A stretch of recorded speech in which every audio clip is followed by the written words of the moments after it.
Forgive. To quote Buddha, forgive others not because they deserve forgiveness, but because you deserve peace. One of the hardest human practices, some might say, is the practice of forgiving others. It's also one of the biggest reasons people find they can't move on from some past happening, because they hold grudges. Buddhism is famous for offering gentle lessons on kindness, compassion, and forgiveness. But how could they teach us to forgive those that have wronged us, when doing so feels so painful and unnatural? If forgiveness is seen as a gift, then why gift it to people who you feel don't deserve it? Buddhism, however, flips this idea of forgiveness on its head.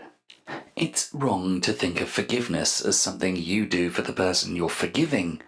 Instead, you should see it as something you do for yourself.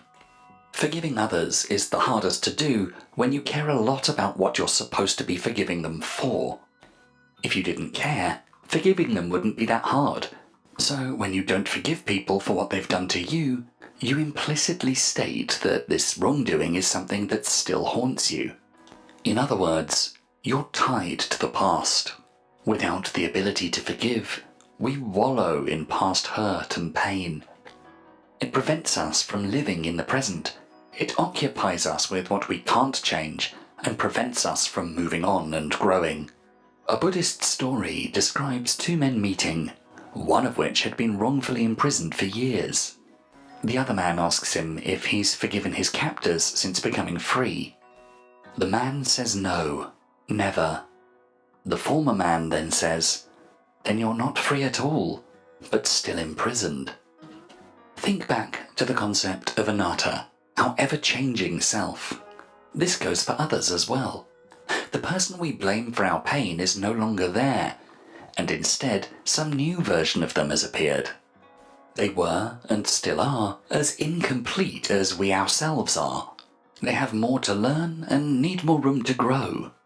The person we're mad at isn't a bad person, but simply a fluid person who did something bad once.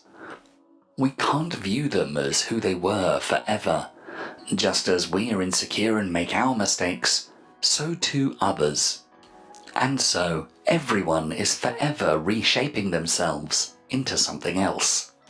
Thus, clinging onto our blame is like living in a fantasy. We're obsessed with someone who no longer exists, with a situation that is long over. Forgiveness is the way to move on. This doesn't mean that you render the actions you forgive as harmless or justified. Forgiveness isn't saying that it's okay to have someone treat you like that. Rather, forgiveness can acknowledge how bad something was without wallowing in it. One of the ways you can practice forgiving others is by meditating on those who wronged you. While you're meditating, imagine a version of yourself as one holding on to the grudge, and another version of yourself that's free from that grudge, happy and forgiving. Ask yourself what version you would like to be. If you chose the second, then imagine the person who hurt you. Try to see their perspective. Why did they hurt you? Did they do it intentionally?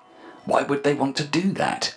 Hurting somebody is rarely, if ever, just for the sake of hurting. Really try to understand that, and try to understand the person in question. When you find that you can see why they behaved the way they did, then you can overcome it. End the meditation with being thankful. Thank them for giving you this wonderful opportunity to grow. Because they hurt you and you overcame it, you've learned something new. Forgiveness isn't weak or naive. It's brave. It requires you to let go of the past and move on. And that requires effort and guts. Moreover, when you learn to forgive others, it becomes easier to forgive yourself as well. Forgiveness is like a muscle you train. The more you use it, the more effortless it becomes. Forgiving is essential to moving on, and moving on is essential to our growth and improvement. Number 6.